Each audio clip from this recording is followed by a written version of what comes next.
Okay, welcome to a little bit of an impromptu update. I've got some things that I've been watching, so I thought that I would take some time here today, this Tuesday, August 23rd, to talk about some of them. Haven't been watching a ton of physical media lately.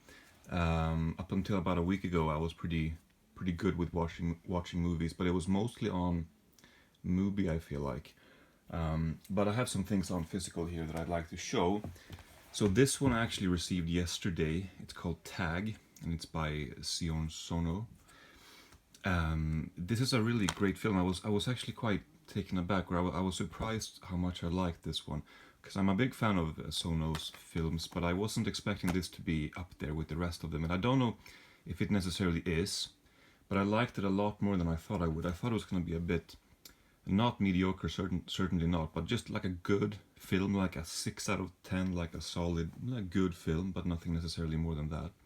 And that's the way it felt for a while. It starts out pretty crazy, and then things starts to kind of sink in what this might be about, but it's only really until the ending, or in the ending, the last, I don't really know, 15 minutes maybe, where things really, they click pretty significantly, and it's it's why I why I like film, I suppose. You have all these ideas, they come together, and then the credits roll, and you kind of just find yourself kind of smiling ear to ear. Like, that was a great experience. I really like what he tried to do with this one. I feel like, as with his other film, Why Don't You Play in Hell, both of these are a bit meta, or a bit self-reflective, reflexive in terms of Sono's role as a filmmaker. And Why Don't You Play in Hell was more celebratory, and this is more maybe damning. I don't know if that's really the word I'm looking for, but it's more critical in terms of his role as a filmmaker. And I don't want to say too much, but it was such a nuanced film, which I didn't really expect it to be that nuanced. But then, the ending just grabbed me. Yeah, I really, really liked it a lot, more than I thought I would, actually. I don't know if did I say that? Yeah, this one arrived yesterday, and as soon as this arrived, I had nothing else to do at the time. I was just like, well, let's just watch it immediately. So about 10 minutes after I had opened it up, or even brought the post in, I was watching this film. Here's a belated birthday gift that it's been sitting around for a while now.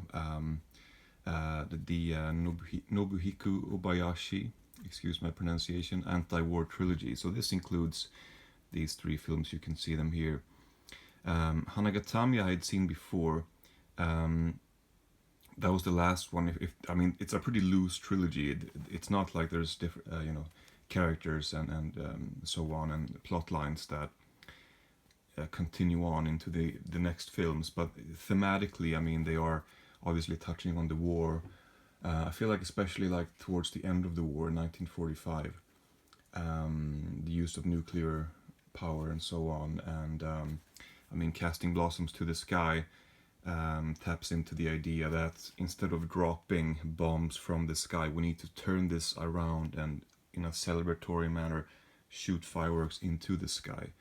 We need to make, love not war, I guess. I mean, it's a cliche, but yeah, and it's easy to say that this is a cliche as well, anti-war trilogy.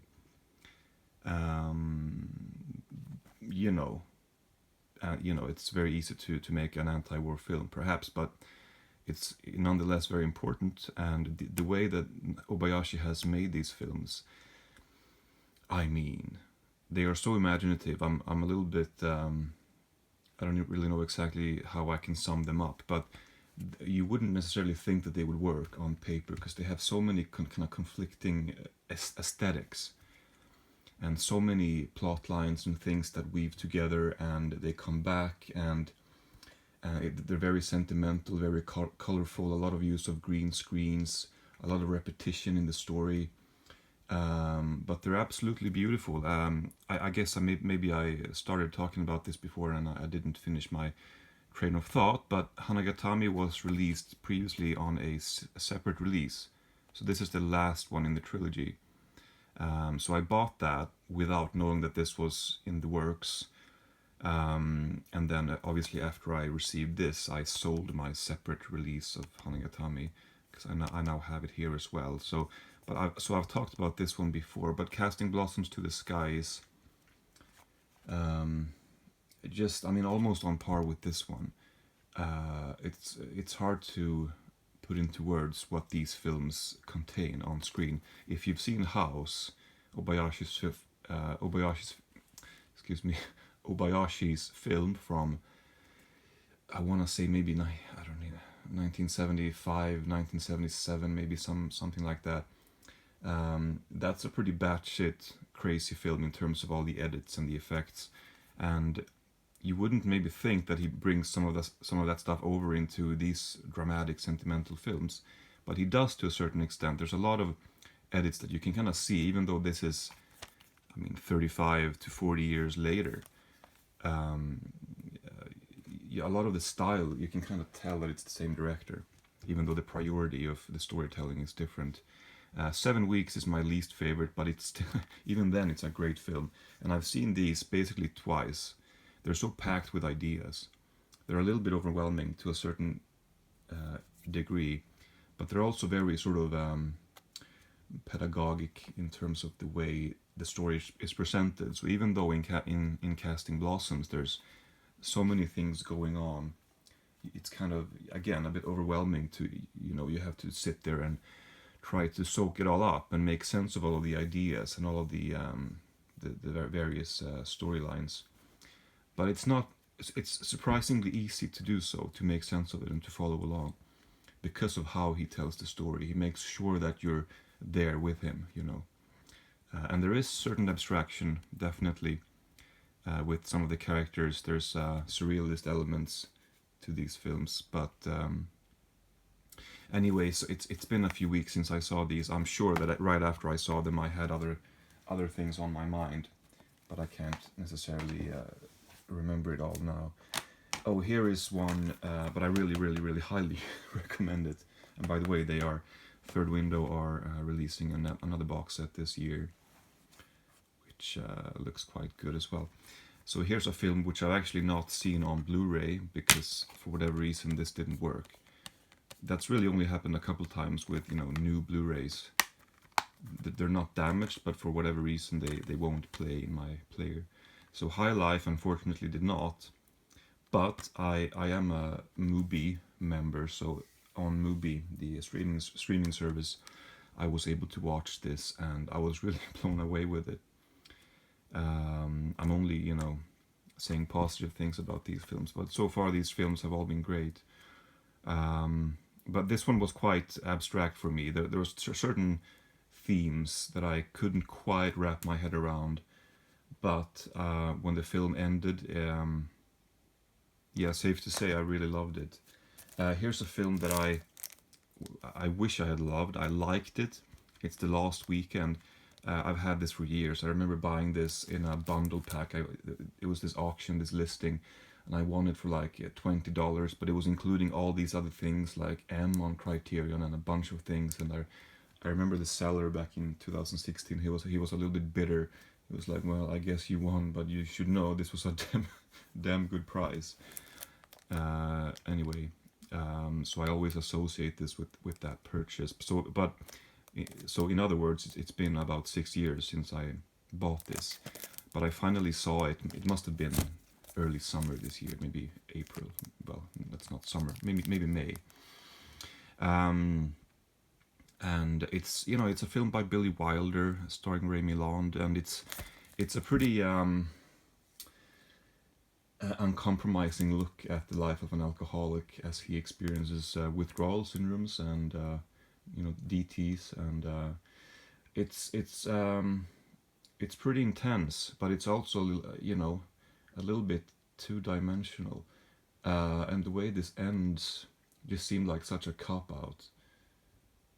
The ending is absolutely baffling in some ways. Like how do you end a film about a serious alcoholic like that? Well, I guess in the golden age of Hollywood maybe you did, but I don't know. It just seemed like it fell so flat at the end. Nothing was deserved, which happened in the end. But even then, the film is not great before that, and maybe that's I don't know why I'm turning this over. It's just a habit. There's nothing on the back. But yeah, maybe this is blasphemous to some people, but I have to be honest with what I think, and I thought this film was good, but very, very underwhelming, and pretty ugly, pretty uncomfortable. Here's a film called Things Change. It's a indicator release. This is a David Mamet film. I've seen Oleana, also released by Indicator. I kind of enjoyed that film when I saw it, but as time goes by, I'm like not so much of a fan of it anymore. This one though was more fun. Although I couldn't help but thinking that this, if I had seen this when I was, let's say, in my early to mid-teens, I think this would have been a bit of an obsession. I think I would have watched this over and over. Now, at 30, I mean, it's a good film, but it was just kind of there for a couple of hours, and then, all right, that was kind of comfortable viewing, but not necessarily more than that for me. It is funny though. It's pretty good, but I wasn't a huge fan of it. Finally, here we have a few DVDs / Blu-rays, works from Marie Losier. These were blind buys. I bought these from a Revoir, so I'm not gonna get into too much detail, but these are basically her filmography. I think she was born maybe early 70s, and she was born in France, I believe, but she's been living in the US for a while, I believe, making a lot of films about avant-garde artists like Genesis P. Orich and I don't know, Alan Vega from the band Suicide, George and Mike Kuchar, whose work I've been really interested in seeing, but it's a bit elusive. I can't really get my hands on it that easily. Tony Conrad. This was quite ironic because the film about Tony Conrad, or the DVD on which the film about Tony Conrad is included, also includes a film by him called The Flicker. And across all these DVDs, these couple dozens of films, The Flicker was the one that I maybe liked the best. So it's a little bit unfortunate. I wasn't a huge fan of these for the most part. She's an avant-garde filmmaker. I mean, a lot of it is kind of Dadaistic, surrealist. I mean, films like Eat Your Makeup and what else was it? Like a couple of the other ones, Witch is Witch, and maybe Flying Saucy I liked a little bit better. But it's just like Dadaistic. It's kind of absurdist comedy, nonsensical, way out there, like the wrong kind of avant-garde cinema as far as I'm concerned. So that was, you have to take that risk. I mean, I was interested in these, and I bought these in a bundle pack. They weren't too expensive, 50 something euros for all of this. So, and they're nice DVDs / Blu-rays. I think out of the ones that I like the best, it must be these two, Felix in Wonderland and The Ballad of Genesis and Lady J. And in particular, one of her most recent ones, this one, Taxidermize Me. This one was quite interesting. I saw that a couple of times. I mean, many of these, they're very short. They're only like, I mean, I don't know. Some of them are just a few minutes long, and some of them are 10, 20 minutes long. The longest one is this one, which is about 70, I think. But yeah, so unfortunately not my kind of thing, but I was interested, and they're very nice releases, so I'm happy with the purchase, but I'm not so happy with the films. But that's what's gonna happen once in a while. All right, so that's it for today. A little stack at least of films, mostly good films. But anyway, yeah, that's it. Thank you so much for watching. I guess I'll be back at some point whenever I have enough stuff to talk about.